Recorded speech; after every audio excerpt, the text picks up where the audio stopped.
Most of my family and friends have children. My sisters have kids, my nieces and nephews. Even my oldest nephew has several kids. Most of my boys, friends from college, pretty much all have kids. It's really interesting to watch them grow up. You know, I've watched all these children blossom, and yeah, it's just fascinating. You know, every year just to see them get older, get bigger, grow into these young adults, these tiny people. This is the closest I have to a child. This is my firstborn, my debut novel, Guestlist. This year, Guestlist turns 10 years old. In fact, it was released on March 27th, 2012. And my mind is just blown at just how quickly time has passed. Just like, wow, like my first novel is 10 years old. That's crazy. Like, this is a fifth grader. And I'm really proud of Guestlist for several reasons. You know, writing a book was something that I resisted for a very long time. You know, I always wanted to write and tell stories, but I wanted to write scripts. I wanted to make movies. And I remember my father telling me that I should write a book. He's like, write the book first. And then once the book naturally becomes a bestseller, adapt the book for film. And that would be my entryway into screenwriting. My dad was ahead of his time because I don't know of anyone that was doing that. Like back then, I don't know of anyone that was doing that. But I was just like, no, I don't want to write the book. I want to write the script. So Guestlist came along at a period in my life when I wasn't even thinking about movies. You know, I've mentioned this before. I think I mentioned this in like my video about my mixtape. You know, where I talked about how I fell out of love with writing and with movies, but music was my creative outlet and blah, blah, blah. And really, like, Guestlist was kind of born out of that period. So what had happened was, well, the situation with my script, If Love Dies. Video, I'll link to it up here if you haven't seen it. But pretty much, If Love Dies was a script that I'd written that had gotten pretty far in the process. You know, I supposedly had people interested in it, whatever. And then a competing script with a higher pedigree that was very similar to If Love Dies ended up getting bought and made. And I was just like, at that point, I was just like, fuck movies. So around that time, just thinking about, you know, like what I wanted to do, what else interested me.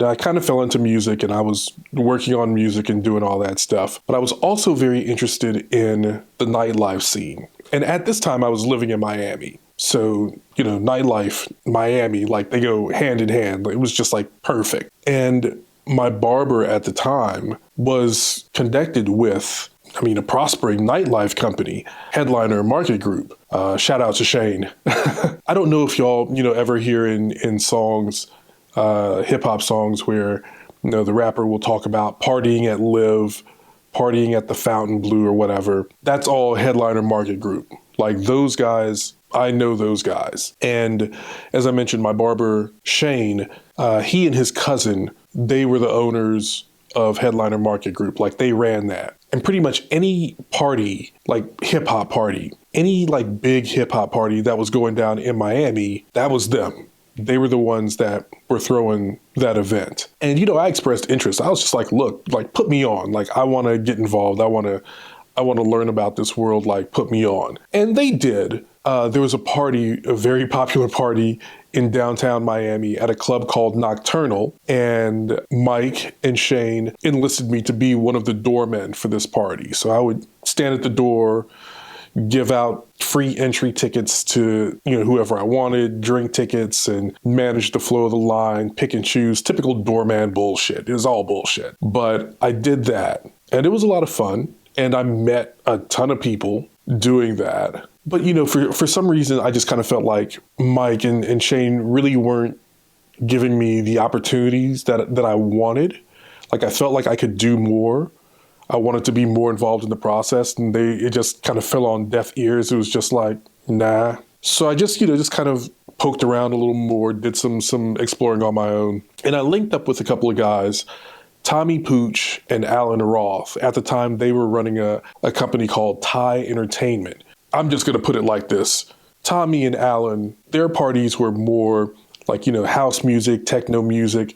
They catered to just kind of like that crowd. Like that moneyed crowd, like your European, like the people that came over from Europe to Miami to party. Like that's the crowd that they catered to.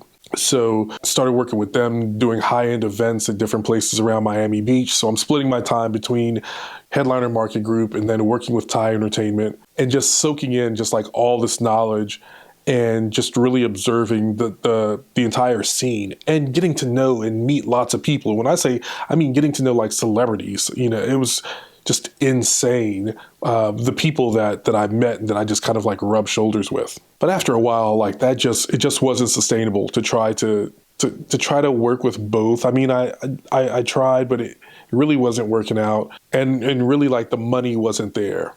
I thought that Thai Entertainment would eventually lead to a bigger paycheck, as it were, and it just didn't. But it was fine. Tommy and Alan, they did take care of me and they taught me a lot. But I felt that I had to just move on. And so I ended up linking with this company called Mantra Entertainment. Mantra owned a couple of nightclubs but in the same space on Washington Ave on South Beach. I guess it was like Madonna's old club space. I forget what her club was called, but it's like Madonna's old club. So they took over the space and created two clubs. On the lower level, it's a club called Snatch Rock and Roll Bar and Snatch Rock and Roll Bar and Lounge. Snatch was on the lower level, Snatch. And on the upper level was Sweet Lounge. Now, Snatch was supposed to be like your, dirty rock bar. Like it was supposed to be like dirty and filthy, but it was really, upscale. But Sweet was definitely upscale. Like you were supposed to, like, it was just supposed to be super luxurious. It was supposed to like transport you to like, like a club like in Ibiza or some shit like that. Sweet Lounge was the shit. And I got on board as they were opening Sweet Lounge. And I mean, I tell you, it was like, in the beginning, it was the hottest club on Miami Beach. That experience was, oh my God. That experience was crazy. It catered to a similar crowd as Tommy and Alan. As a matter of fact, Tommy and Alan started hosting events at Sweet Lounge. And when they saw that I was involved with them, they were just like, oh, this is who you left. Okay, we see, jokingly, but that's, they cater to that same kind of like, upscale, moneyed European crowd. And it was just really funny being like, number one of the very few Black people in that space. One of the very few Black men. Like I wasn't a bartender, I wasn't a busser or anything like that.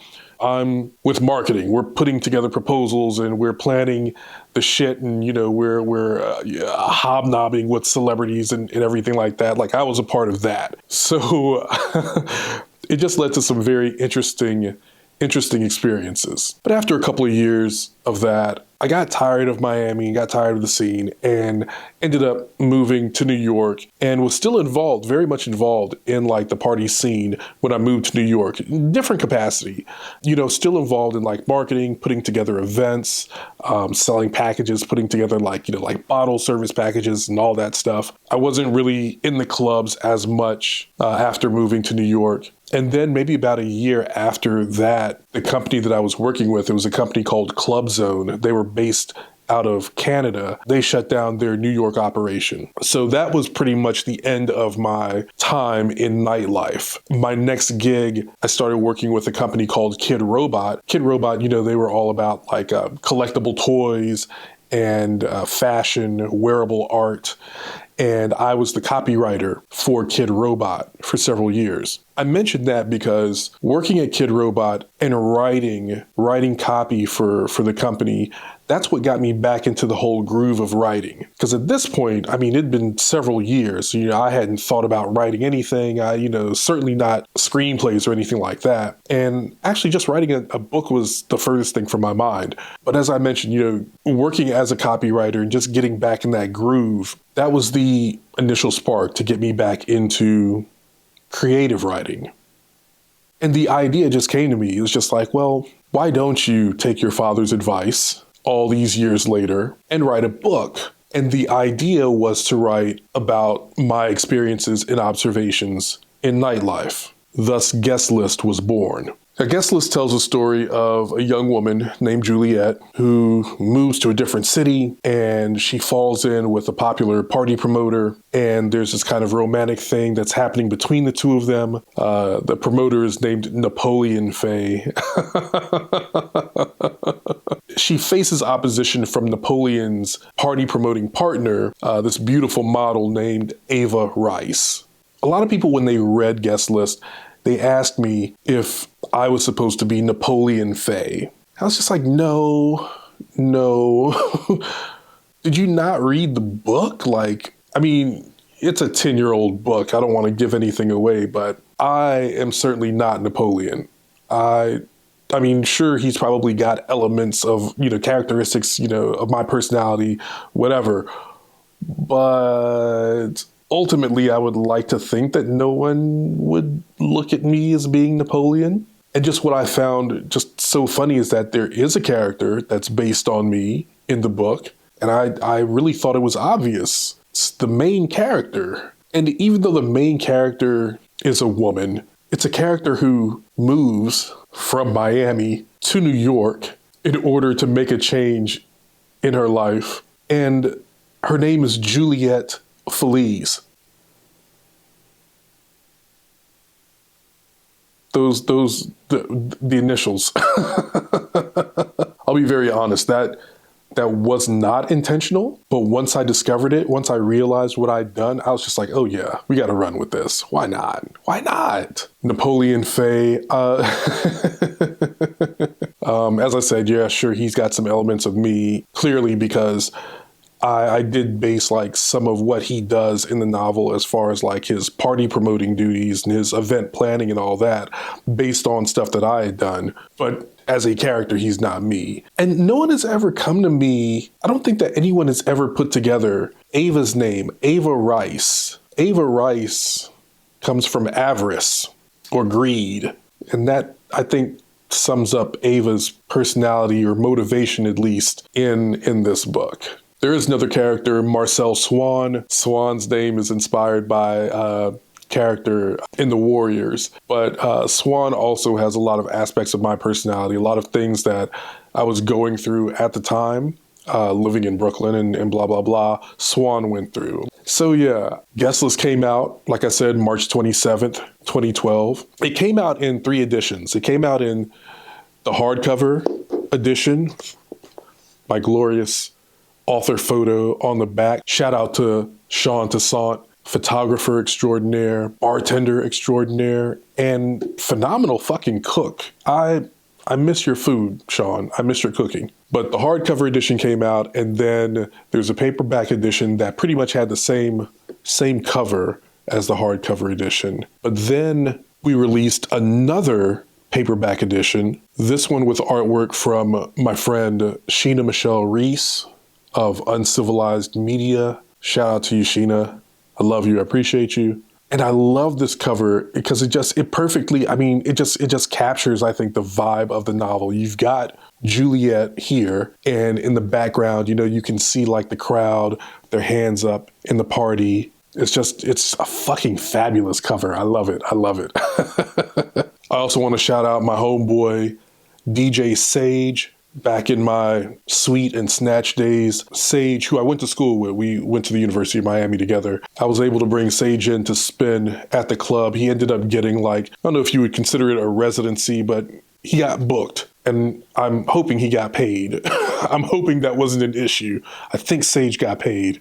So shout out to Sage. He also curated a mixtape for the release of Guestlist, and it just turned out fucking fantastic. I don't even know if the mixtape, if I can find the mixtape, I will link to it in the description. I don't know if I still have it, but I'll look for it and I'll see. But yeah, Guestlist, it was released. We had a fantastic book release party at Hanson Dry. Shout out to Chris and Catherine for allowing me to have the party at Hanson Dry. It was just a great time, a phenomenal time. Like, the whole hood came out. Everybody in Fort Greene and Clinton Hill came and celebrated with me and bought and read the book there. I thought that was pretty cool. I was very disappointed with my local bookstores, especially with Greenlight Bookstore. It's an independent bookstore in Fort Greene. And, it was like, I loved Greenlight. And I tried to, support them as much as I could. But when my book came out, for whatever reason, they didn't want to carry it. So that was the end of my relationship with Greenlight. That was very disappointing, but, was what it was. There was another bookstore in Brooklyn called Word. And Word just pretty much told me, they were just like, we don't carry books like this. And I'm like, books like what? And I realized what they were saying. They were looking at Guestlist as like being like one of those like hood books, hood fiction, urban fiction, or whatever. I don't view it as that. Even if it were like so-called hood fiction, who the fuck cares? It's a book. If people are reading, what's the issue? I'm not snobbish about that sort of thing. Like, I love the fact that Black authors were writing these stories, writing these books and getting them out there. So that was kind of disappointing. Word Brooklyn. The way they said it, like, that stuck with me. Like, we don't carry this type of book. And I'm just like, you don't, what? Like, check Publishers Weekly. Like, what the fuck are you saying? But whatever, fuck them. The book ended up in, of course, like Barnes and Noble and The Strand and just all the other real bookstores in the world. So I'm good. And Guestlist did well. I'm happy to report, actually, Guestlist is not my best-selling book, and I'm happy about that. The reason I'm happy about that is because it's my first book. And if it was my first book and it outsold like everything that came afterward, my feelings would be hurt. So the fact that it's not my best-selling book, that subsequent books have sold more than Guestlist, I'm okay with that. It makes me feel like I did something right. Although I will say this. Guestlist had the misfortune of coming out around the same time that 50 Shades of Grey released. They got caught up in that wave, and I knew so many people. Like, I personally knew so many people who read 50 Shades of Grey, but didn't read Guestlist. And I'm just like, what the fuck? I'm like, I get it. 50 Shades of Grey is the big cultural touchstone at the moment, but your boy has a book out too. Like, come on, and it's just better. Guestlist is better than 50 Shades of Grey. One of our marketing taglines was something along the lines of, is your bookshelf looking a little gray? Add some color. So yeah.